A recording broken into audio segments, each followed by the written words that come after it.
하나님은 사랑이시라. 하나님은 당신을 사랑하십니다. 그리고 당신을 향하여 놀라운 계획을 가지고 계십니다. 이 복음은, 이 슬로건은 빌 브라이트에 의해서 이렇게 선포되기 시작했고, 그 다음에 빌 브라이트의 영향을 받은 김중곤 목사님에 의해서 이제 CCC 선교단체를 설립하고, 이제 그분에 의해서 이렇게 하나님은 당신을 사랑하십니다 사역리, 당신을 향하여 놀라운 계획을 가지고 계십니다, 이 복음을 이렇게 전하기 시작을 했는데, 이 1974년도부터 그 말을 제가 들었지만, 이제 그 말을 제가 들었지만, 하나님은 당신을 사랑하십니다, 당신을 향하여 놀라운 계획을 가지고 계십니다, 이런 얘기를 1974년도부터 제가 들었지만은 이 말씀이 성경 내용을 딱 두 방울을 떨어뜨리면은 하나님은 당신을 사랑하십니다, 그리고 당신을 향하여 놀라운 계획을 가지고 계십니다, 이 딱 두 방울이라는 걸 알았어요. 그러니까 하나님은 당신을 사랑하십니다, 또 당신을 향하여 놀라운 계획을 가지고 계십니다. 그러니까 성경 전체 내용을 딱 이 두 문장으로 요약할 수가 있어요. 예. 아주 그냥 노른자이 같은 메시지예요. 하나님은 당신을 사랑하십니다, 당신을 향하여 놀라운 계획을 가지고 계십니다. 이제 이러면서 구체적인 하나님의 그 계획이 뭐냐, 하나님의 구체적인 계획이 뭐냐, 나를 향한 하나님의 계획이 구체적으로 뭐냐, 이것을 우리가 명확히 알 필요가 있는데, 1974년도부터 이 말을 제가 들었고 오늘날에 이르기까지 성경을 읽고 또 공부하고 가르치고 이렇게 하면서 딱 그래 맞아, 나를 향한, 우리를 향한 하나님의 계획이 이렇게 갈수록 선명하게 이렇게 드러나요. 이게 드러나는 게 뭐냐면은, 나를 향한 하나님의 계획은 신명기 28장 13절에 머리가 되기를 원하는 거예요. 이 머리가 되기를 원해. 예. 이 머리는 이 모든 몸을 움직이게 하는 헤드거든요. 그러니까 따라서 합시다. 리더십을 갖춘 리더 개념이 제일 강해요. 아멘입니까? 그러니까 이 메시지는 언제 전하느냐면은, 출애굽시켜서 그 이스라엘 백성들을 가나안에 이렇게 정착하기 전에 너희를 향한 하나님의 계획은 너희를 머리로 삼는 거야. 이 얘기를 하셨어요. 너희를 머리로 삼는 거야. 아멘입니까? 머리로 삼는 거야.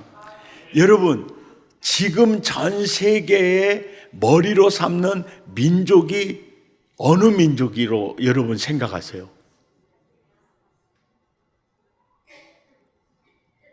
어느 민족으로 생각하세요? 유대인들이에요.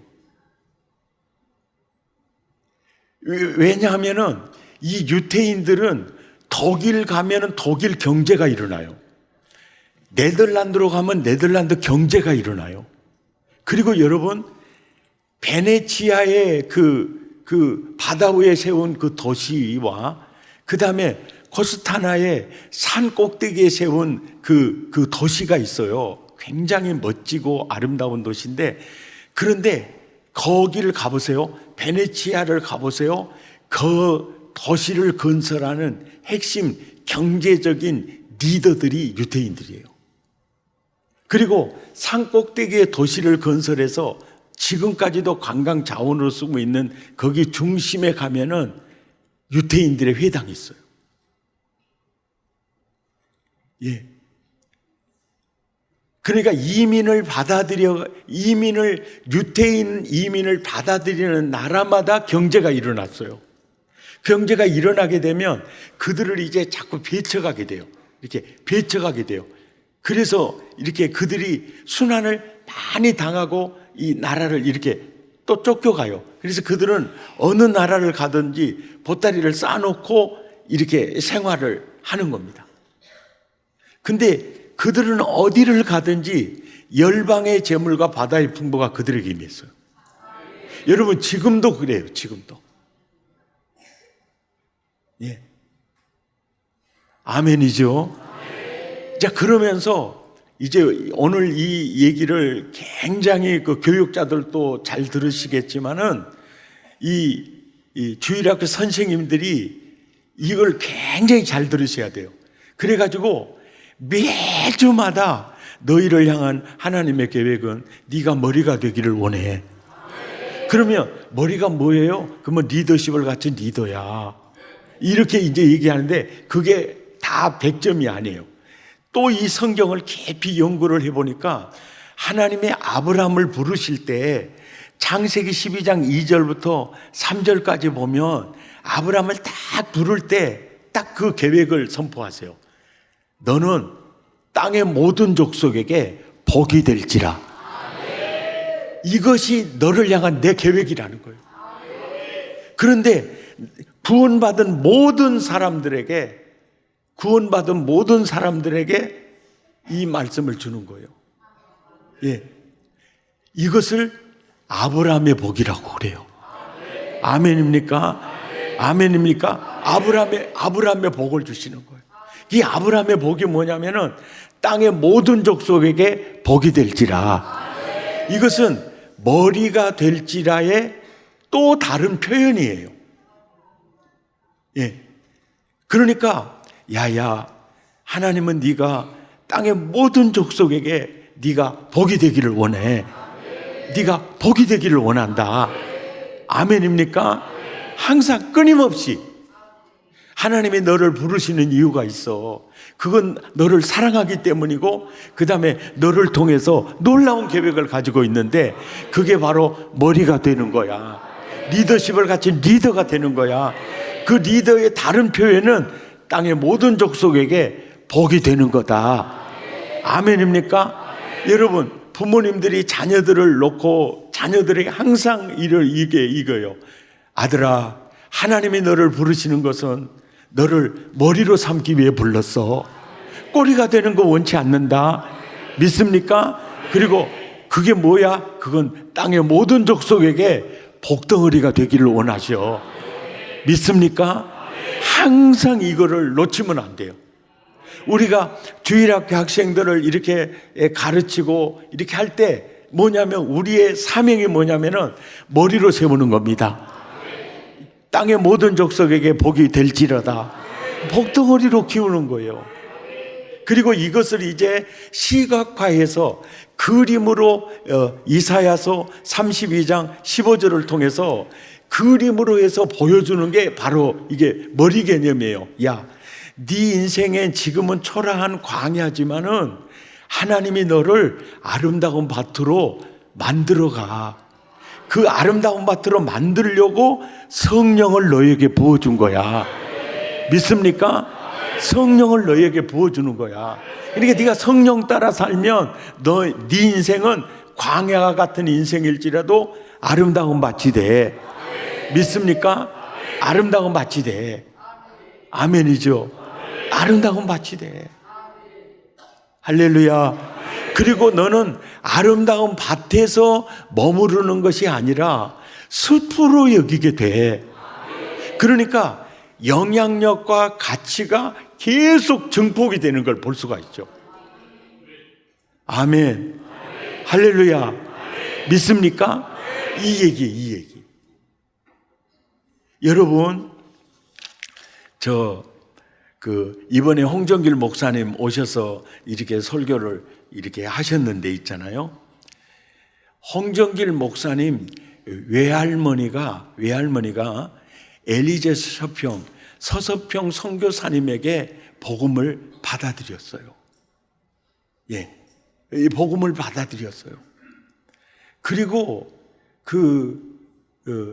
정말 그렇게 이제 살았고, 그 다음에 아버지는 이제 아버지 쪽으로는 굉장히 경제적으로 어려웠어요. 그래서 이 아버지가 소년 시절부터 이 안 해본 일이 없는 이런 완전히 머슴할 것 없이, 왜냐하면 토지가 없고 농지가 없으면은 이 나무집도 살고 그러다가 이제 장사를 하게 됐고, 이 물질이 이제 부어지게 돼가지고 한 평의 집에 한 평 읍교회가 지금 세워져 있는데, 그 땅이 500 몇 평인데 그 안에가 다 그 교회가 세워져 있어요. 이제 했고, 또 이분이 이런 얘기를 하잖아요. 9남매를 낳았는데 어느 자녀에게도 이렇게 물려주는 유산이 없었어요. 물려준 유산이 없었고, 다 이렇게 한평노예 사나 이 교육자들 이렇게 늘 섬겨고 그랬다 그러잖아요. 그리고 양진숙 권사님도 잘 아시는데, 그분이 한평중앙교회에서 어떻게 교회를 섬겼는지를 아마 잘 알고 있어요. 그리고 한평 출신이라면은 한평중앙교회 홍순호 장로님이 어떻게 이렇게 살았는지를 이렇게 다 알고 있어요. 알고 있습니다. 그런데 제가 홍정길 목사님을 보면서 놀란 것은요, 홍정길 목사님이 CCC에서 이제 나올 때 나이가 그렇게 많지가 않았어요. 그러다 보니까 개척을 빨리 하게 됐어요. 그래서 옥하는 목사님 은평교회, 사랑의 교회 은평교회라는 이름으로 서초동 상가 2층에 개척교회 할 때 남서울교회는 굉장히 큰 예배당을 건축하고 이분이 목회하고 있었어요. 그리고 거기서 20년 9개월 목회를 한 후에 이분이 그런 얘기 하잖아요. 장애우들을 이렇게 구체적으로 이렇게 섬기지 못한, 그걸 순종하지 못한 이제 그런 마음이 있어가지고 전별금 모든 이 돈을 받아가지고 미랄 3,200평이라 그러잖아요. 그 미랄이 어디가 있느냐면은 삼성병원 가면은 딱 그 길목에 있어요. 그러니까 지금은 평당 1억이라 그러잖아요. 근데 그때 당시에는 그 돈을 가지고 그 대지를 이제 산 거예요. 그리고 그의 예배당이 건축이 됐는데 건축상을 받았다고 그러잖아요. 그 정도로 멋진 일이 벌어져요. 그리고 이제 그래서 유일하게 있잖아요. 한국에서 남서울교회 원로 목사가 되고 남서울 은혜교회 원로 목사가 되고, 그러니까 한 교회에서 원로 목사 2분 모시는 교회는 있어도요, 목사 한 분이 2교회 원로 목사인 경우는 없어요. 희한하잖아요.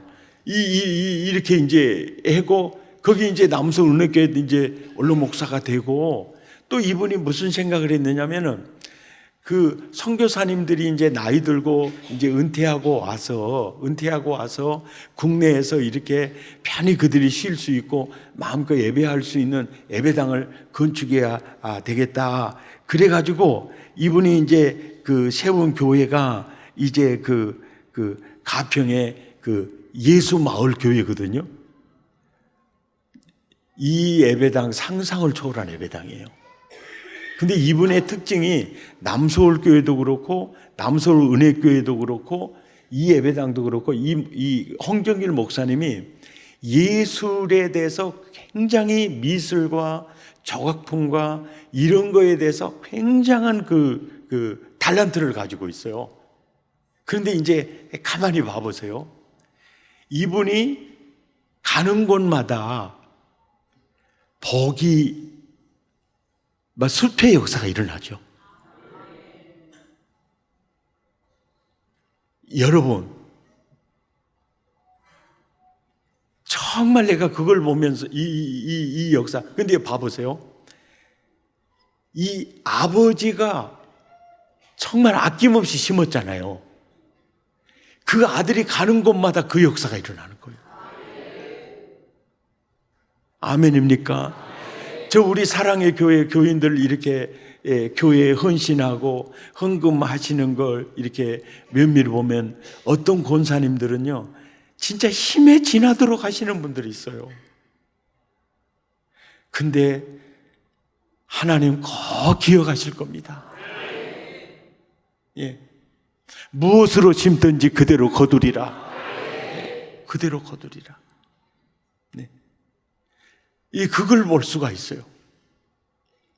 그러니까 하나님의 계획 속에는 홍순호 장로님 안에 홍정길 목사님만 있는 게 아니고 구남매가 다 멋지게 쓰임받아요. 예. 그 중에서 막내 아홉째 막둥이가 이제 그 소아마비인데 중증 소아마비예요. 아주 힘겹게 살아가는 이 소아마비인데,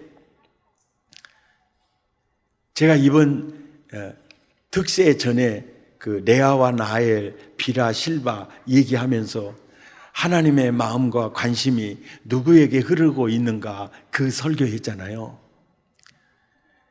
근데 큰아들인 홍정길 목사님이 아버지에게 그래. 아버지, 장애인일수록 선진국에 가서 살아야 합니다. 장애인일수록 선진국에 가서 살아야 합니다. 그러니까 우리 막둥이를 위해서 우리 둘째가 미국 시민권을 가지고 있으니까 초청해서 아버지 미국 가서 사시면 어쩌겠어요? 그러니까 아니 나 영어도 모르는데 미국 가서 어떻게 바보처럼 살겠느냐. 그러니까 다 살 수 있습니다. 다 살 수 있습니다. 끼리끼리 모여 살면 다 살 수 있습니다. 그래가지고 보세요. 육신의 아버지도요, 장애가 있는 그 자녀에게 마음이 흐른 거예요. 그래서 이민 간 겁니다. 그 이민 가서 하버드 대학 컴퓨터를 전공하게 했는데 그 컴퓨터 전공해서 그 장애인이 벨이라는 회사에 굉장히 개런티를 많이 주는 아주 회사라고 그러잖아요. 이제 그 회사에 이제 취직을 해서 사는데 그 사람이 하는 얘기예요. 야, 참 네 학교도 대단하고 너 그 회사도 참 대단하다. 어떻게 그렇게 승진도 하고 뭐 이사도 되고 이렇게 되냐. 그러니까 딱 하는 말 얘기했잖아요. 설교할 때도 이거는 미국 사회 제도가 좋아서 그래요. 군 가산점이 있고 장애인 가산점이 있고 이런 것이 있어서 그래요. 이게 여러분 미국의 아름다운 면이죠. 그런데 저도 이제 선교 사역으로 제 몸을 이제 드려야 되겠다고.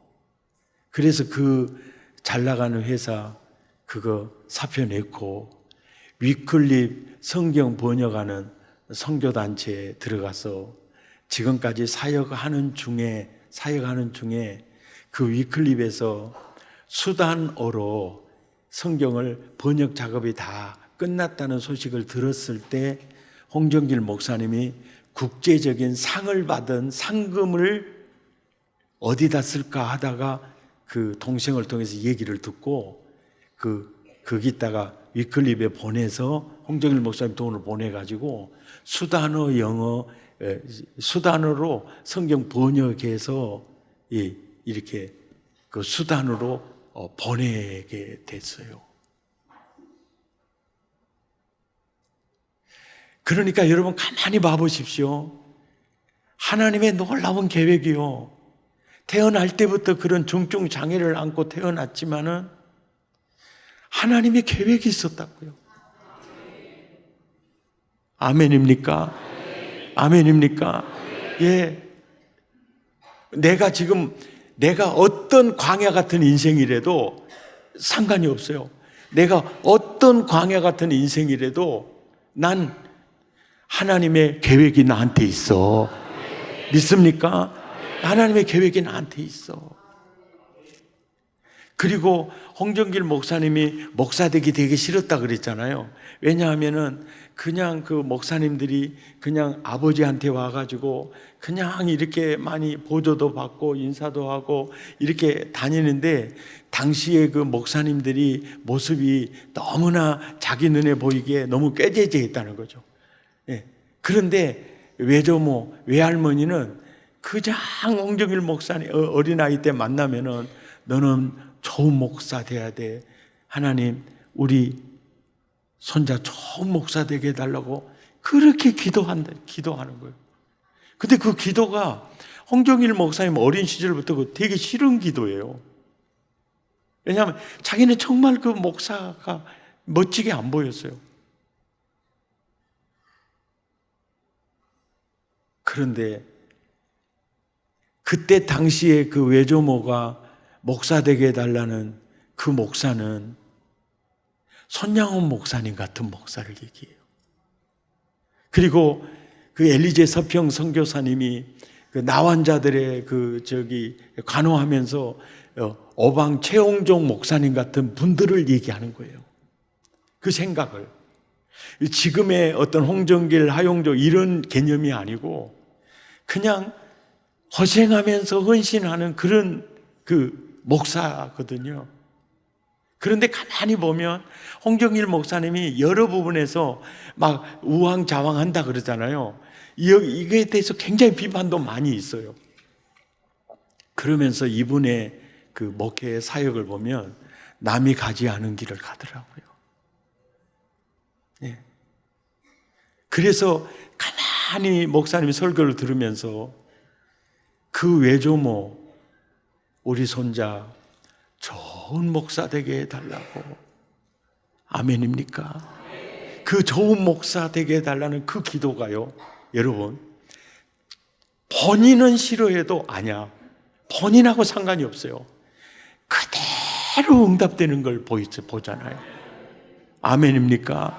그러니까 외조모를 향한 하나님의 계획도, 또 홍순호라는 인물을 향한 하나님의 계획도, 또 홍순호에게 시집간 그때 당시에 여고 졸업생이면 대단한 학력이 있는 거잖아요. 그래도 이제 그 홍순호에게 시집가죠.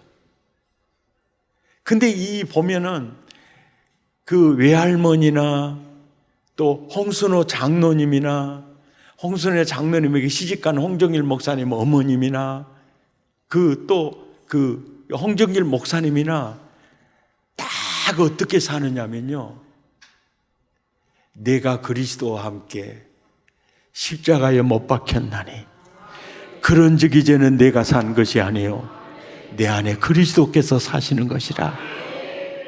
딱 그 사람. 믿습니까? 아멘입니까? 그러니까 우리가 그러는 거예요. 이제 우리는 다 이 생각을 가져야 돼요. 나를 향한 하나님이 놀라운 계획이 있어. 그 머리가 되는 거야. 땅의 모든 족속에게 복이 되는 거야. 아름다운 밭이 되고 숲이 되는 거야. 아멘입니까? 그럴 때 이렇게 살면 돼요.